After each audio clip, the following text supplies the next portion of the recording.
আসসালামু আলাইকুম, সবাই কেমন আছেন? আশা করি সবাই আল্লাহর রহমতে অনেক ভালো আছেন।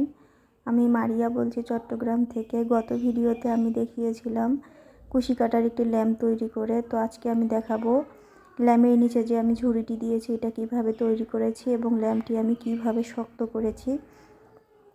ফুল টিউটোরিয়াল দেওয়ার চেষ্টা করব। অবশ্যই সবাই ধৈর্য সহকারে ভিডিওটি দেখবেন, আশা করি আপনাদের ভালো লাগবে। তো এর জন্য আমি মিল কটন সুতা নিয়েছি। আপনারা কিন্তু চাইলে এটা সামারিয়ান সুতা দিয়েও করতে পারেন। আর এখন এত ব্যস্ত থাকি যে এত ব্যস্ততার মাঝে ভিডিও করে দেওয়ার সময় হয় না, তো এর জন্য আমি আন্তরিকভাবে দুঃখিত। তো দেখুন, প্রথমে আমি ব্লু কালার সুতাটি নিয়েছি, এরপরে একটি ম্যাজিক রিং করে এখানে আমি চেন করে নিব তিনটা,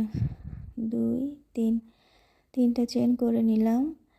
এরপরে ম্যাজিক রিংয়ের ভিতরেই একটি ডাবল ক্রোশে, 3টি চেন আমার একটি ডাবল ক্রোশে হিসাবে কাউন্ট হবে। তো দেখুন, এখানে আমি আরও একটি ডাবল ক্রোশে করে নিয়েছি, তাহলে এখানে 3টি ডাবল ক্রোশে হলো। তো এইভাবেই আমি 16টি ডাবল ক্রোশে করে নেব।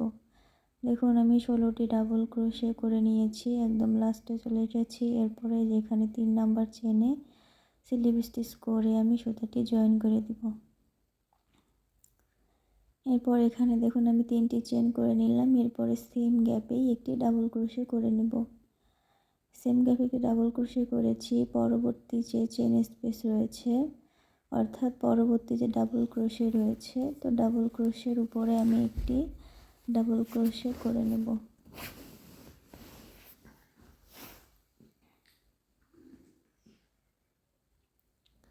যেখানে একটি ডাবল ক্রোশে করে নিলাম, সেম ঘরে আবারও একটি ডাবল ক্রোশে। পরবর্তী যে ডাবল ক্রোশে রয়েছে, তো ডাবল ক্রোশের উপরে 2টি ডাবল ক্রোশে। তো এই রাউন্ডের কাজটা মূলত এইভাবে করতে হবে, প্রতিটি ডাবল ক্রোশের উপরে আমি 2টি করে ডাবল ক্রোশে করে নিব। তো দেখুন, এভাবে আমি পুরো কাজটি করে নিয়েছি, একদম লাস্টে চলে এসেছি। এখানে এই যে 3 নাম্বার যে চেন রয়েছে, 3 নাম্বার চেনে স্লিপ স্টিচ করে আমি সুতাটি জয়েন করে দিলাম। এরপরে এখানে আমি 3টি চেন নিলাম। এরপরে দেখুন, সেম ঘরেই একটি ডাবল ক্রোশে, এই যে সেম ঘরেই একটি ডাবল ক্রোশে করে নিয়েছি। এরপরে যে পরের যে চেন স্পেস রয়েছে, তো সেখানে একটি ডাবল ক্রোশে করলাম। পরে যে চেন স্পেস রয়েছে সেখানে আমি 2টি ডাবল ক্রোশে করব। 1 2, 2টি ডাবল ক্রোশে করে নিলাম। এরপরে দেখুন, পরের যে চেন স্পেস রয়েছে এখানে আমি একটি ডাবল ক্রোশে করব। এর পরের যে ডাবল ক্রোশে রয়েছে, পরের ডাবল ক্রোশের উপর আমি 2টি ডাবল ক্রোশে করে নেব। তো এই রাউন্ডের কাজটা মূলত এইভাবেই করে নিতে হবে। প্রথম 2টি ডাবল ক্রোশে করেছি, তারপরে একটি ডাবল ক্রোশে করেছি, 2টি ডাবল ক্রোশে, একটি ডাবল ক্রোশে, 2টি ডাবল ক্রোশে। এভাবেই কিন্তু এই রাউন্ডের কাজটি আমি করে নেব। দেখুন, লাস্টে চলে এসেছি। এখানে যে 3 নাম্বার চেনে স্লিপ স্টিচ করে আমি সুতাটি জয়েন করে দিলাম। এখানেও 3টি চেন করে নিলাম। আপনারা কিন্তু চাইলে এই কাজটা হাফ ডাবল ক্রোশে দিয়েও কিন্তু করে নিতে পারেন। দেখুন, পরের যে চেন রয়েছে, তো চেনের উপরের লুপসটি, এই যে উপরের লুপসে আমি একটি ডাবল ক্রোশে করলাম। এই যে প্রত্যেকটি চেনের উপরের লুপসে আমি একটি করে ডাবল ক্রোশে করব। দেখুন, এই যে চেনের উপরের লুপসে আবারও একটি ডাবল ক্রোশে। তো এই রাউন্ডের কাজটা কিন্তু এইভাবেই করে নিতে হবে। এই যে উপরের লুপসে কাজ করব, আমি নিচের লুপস কিন্তু নিব না। উপরের লুপসে আমি একটি করে ডাবল ক্রোশে করে নিব পুরো রাউন্ডটি। দেখুন, পুরো রাউন্ডটি করেছি। এই যে লাস্টে একটি ঘর ফাঁকা রেখেছি, এটাও করে নিলাম। এরপরে যে 3 নাম্বার চেনে স্লিপ স্টিচ করে কিন্তু আমি সুতাটি জয়েন করে নেব। এখানে 3টি চেন করলাম। এরপরে দেখুন, এখানে কিন্তু আমরা চেনের উপরের লুপসে কাজ করেছি, আর এখানে কিন্তু আমরা কোনো উপরের লুপসে কাজ করব না, আমরা 2টি লুপসেই কাজ করব এইভাবে। এই যে সাধারণত আমরা যেভাবে কাজ করি এভাবেই এখানে একটি করে ডাবল ক্রোশে, প্রতিটি ডাবল ক্রোশের উপরে আমাকে একটি করে ডাবল ক্রোশে করে নিতে হবে। তো দেখুন প্রতিটি ডাবল ক্রোশের উপরে আমি একটি করে ডাবল ক্রোশে করে নিচ্ছি। তো এইভাবেই পুরো রাউন্ডটি করে নিয়েছি। দেখুন আমার কিন্তু ঝুড়ির শেপে চলে এসেছে। এরপরে যে 3 নাম্বার চেনে স্লিপ স্টিচ করে সুতাটি জয়েন করে দিলাম। আবারও দেখুন 3টি চেন করলাম। এরপরের যে ডাবল ক্রোশে রয়েছে অর্থাৎ চেন স্পেস, সেখানে একটি ডাবল ক্রোশে, পরের চেনের মধ্যে আবারও একটি ডাবল ক্রোশে। তো এইভাবে প্রতিটি চেন স্পেসে আমাকে একটি করে ডাবল ক্রোশে করে নিতে হবে। তো এভাবেই কিন্তু আমি এই রাউন্ডের কাজটিও করে নেব। দেখুন এইভাবে এই রাউন্ডের কাজটিও করে নিয়েছি, একদম লাস্টে চলে এসেছি। তো এখানেও 3 নাম্বার চেনে স্লিপ স্টিচ করে সুতাটি জয়েন করে দিলাম এবং এক্সট্রা একটি চেন করে সুতাটি আমি কেটে নেব। আপনারা চাইলে কিন্তু আরও বাড়িয়ে নিতে পারেন অথবা আরও কমিয়েও নিতে পারেন। তো আমি এটা করেছি, আমার কাছে এটা পারফেক্ট মনে হয়েছে। তো আপনাদের একটু দেখাই, দেখেন এখানে কিন্তু আমি 4 রাউন্ড করে নিয়েছি। তো আমাদের কিন্তু এটা কমপ্লিট হয়ে গেছে। তো এরপরে আমি উপরের লাস্টের যে রাউন্ডটি আমি এটা করব এখন। উপরে দেখুন আমি সাদা সুতা নিয়েছি, এরপরে যে এখানে আমি সুতাটি জয়েন করব, এইভাবে জয়েন করে নিলাম। আপনারা কিন্তু চাইলে স্লিপ নট করেও জয়েন করে নিতে পারেন। তো এখানে আমি 3টি চেন করে নিয়েছি। সেম গ্যাপে একটি ডাবল ক্রোশে করলাম, 2,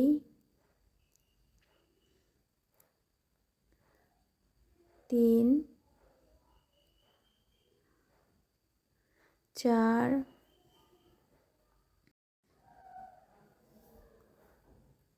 আরও একটি ডাবল ক্রোশে করলাম। তাহলে এখানে আমার মোট 5টি ডাবল ক্রোশে হলো। আর প্রথম যে আমি 3টি চেন করেছি, 3টি চেন সহ কাউন্ট করে কিন্তু আমার 6টি চেন হয়েছে।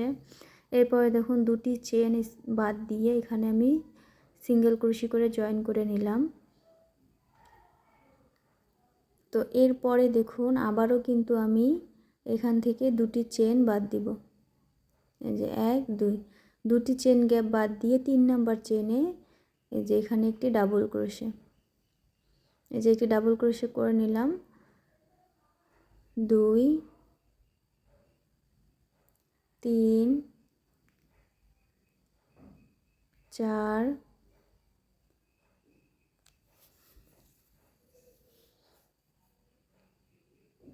5, এই তো 6টি ডাবল ক্রোশে করেছি। আপনারা কিন্তু আরও বেশিও করে নিতে পারেন। তো আবার দেখুন 2টি ঘর স্কিপ করে 3 নাম্বার ঘরে সিঙ্গেল ক্রোশে করে জয়েন করলাম। এরপর আবারও 2টি ঘর স্কিপ করে এখানে আমি একটি ডাবল ক্রোশে করলাম। তো এভাবেই কিন্তু আমাকে এই রাউন্ডের কাজটি করে নিতে হবে। দেখুন এই যে আমি পুরোটি করে নিয়েছি, একদম লাস্টে চলে এসেছি। এখানেও দেখুন এখানে আমি 6টি ডাবল ক্রোশে করেছি, যে লাস্টে কিন্তু আমার 2টি গ্যাপ ফাঁকা রয়েছে। তো 2টি গ্যাপ বাদ দিয়ে আমি 3 নাম্বার গ্যাপে এই যে 3 নাম্বার চেনে এভাবে এই যে জয়েন করে নিলাম সুতাটি।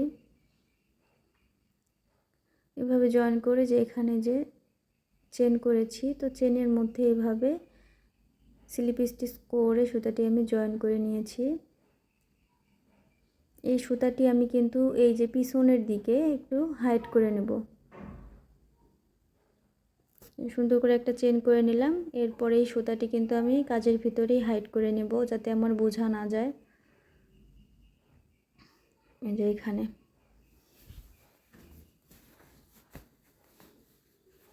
অবশ্যই আমার ভিডিওটি যদি আপনাদের ভালো লাগে অবশ্যই লাইক, কমেন্ট এবং আমার চ্যানেলটিকে সাবস্ক্রাইব করে দিতে ভুলবেন না। আর আমি বলবো যে আপুরা কাজ পারেন তারা কিন্তু অবশ্যই এটা বানানোর চেষ্টা করবেন। এটা বানানোর পরে আপনি নিজেই বিশ্বাস করতে পারবেন না যে এটা আপনি বানিয়েছেন, এটা আসলে এতটা সুন্দর। তো আমি বানানোর পরে মাশাআল্লাহ সবাই অনেক বেশি প্রশংসা করেছিল এবং আমার কয়েকটি অর্ডারও চলে এসেছে, সবাই অনেক বেশি পছন্দ করেছে। তো আমি অবাক হয়ে গেছি যে আমার বানানো এই জিনিসটা যে সবাই এত বেশি পছন্দ করবে এবং এটা এত সুন্দর হবে। ল্যাম্পটা কিন্তু আমি গত ভিডিওতে দেখিয়েছি আপনাদের কিভাবে বানাতে হয়, অবশ্যই সেই ভিডিওটিও দেখে আসবেন। আর আমি আশা করি যদি আপনারা আমার এই ভিডিও দেখে বানান তাহলে আপনাদের একদম পারফেক্ট হবে। তো এরপরে আমি দেখাবো কিভাবে আমি ল্যাম্পটি শক্ত করেছি।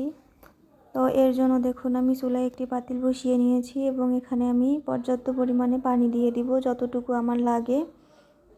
একটা ল্যাম্প ভিজাতে যতটুকু পানি লাগবে ততটুকু পানি নিয়েছি। এরপরে এখানে আমি ফেভিকল গাম দিয়ে দিচ্ছি। এখানে আমি 2 চামচ গাম দিয়েছি, এটা টেবিল চামচ, তো আপনারাও এভাবে দিয়ে দিবেন। এরপর সুন্দর করে মিশিয়ে নিয়ে চুলা অন করে দিব। এরপরে দেখুন এভাবে নাড়তে হবে। তো এভাবে দেখুন আমার কিন্তু বলক চলে এসেছে। তো এরপরে এখানে আমি অ্যারোরুট নিয়েছি, অ্যারোরুট অথবা বার্লি যে যাই বলেন। তো এখানে আমি 5 থেকে 6 চামচের মতো বার্লি পানিতে মিক্সচার করে নিয়েছি। তো এখানে এই যে যখন 1-2 মিনিটের মতো বলক চলে আসবে তখনই কিন্তু অ্যারোরুটটা আমাকে দিয়ে দিতে হবে। এটা দিয়ে কিন্তু অনবরত নাড়তে হবে, না হলে কিন্তু দলা পাকিয়ে যাবে। তো এইভাবে দেখুন আমি দিয়ে এভাবে নেড়ে নিচ্ছি। তো এই পর্যায়ে কিন্তু আমি চুলা অফ করে দিয়েছি। তো এরপরে দেখুন এই যে আমার যে ল্যাম্পটি, এটা আমি এভাবে সুন্দর করে মিশিয়ে নিব যাতে কোনো জায়গা ফাঁকা না থাকে, সব জায়গাতে যেন এই গামটা প্রবেশ করে। তো এইভাবে দেখুন সুন্দর করে মেখে নিতে হবে। তো আপনারাও এইভাবে করে নেবেন। আশা করি আমার এই নিয়ম ফলো করলে কিন্তু আপনাদেরটাও পারফেক্ট হবে। পুরোপুরি ঠান্ডা হয়ে যাওয়ার পর একটা বেলুন, বড় সাইজের বেলুন অবশ্যই নিতে হবে। তো এর ভিতরে আমি বেলুনটি ফুলিয়ে নিব। রোদে দেইনি, রোদে দিলে কিন্তু বেলুনটা ফেটে যাওয়ার সম্ভাবনা থাকে। তো আমি এমনিতে ছায়াতেই দিয়েছি। এখন তো শীতের দিন বা ফ্যানের বাতাসও নেই, তো আমি এমনিতে বাহিরে গাছের নিচেই দিয়েছি। তো দেখুন এরপরে শুকিয়ে নেওয়ার পর কতটা হার্ড হয়েছে। আর অবশ্যই আপনাকে কিন্তু বেলুনটি একটু পরপর চুপসে যায়, তো এটাকে আবারও ফুলিয়ে দিতে হবে। আর যদি মনে করেন যে আপনারটা শক্ত হচ্ছে না, তাহলে কিন্তু উপর দিয়ে আবারও যখন অর্ধেক শুকিয়ে যাবে গাম কিন্তু উপর দিয়ে আবার একটু লাগিয়ে নিতে পারেন, তাহলে কিন্তু এরকম হার্ড হয়ে যাবে। তো আমার ভিডিওটি কেমন লাগেছে অবশ্যই কমেন্টে জানাবেন।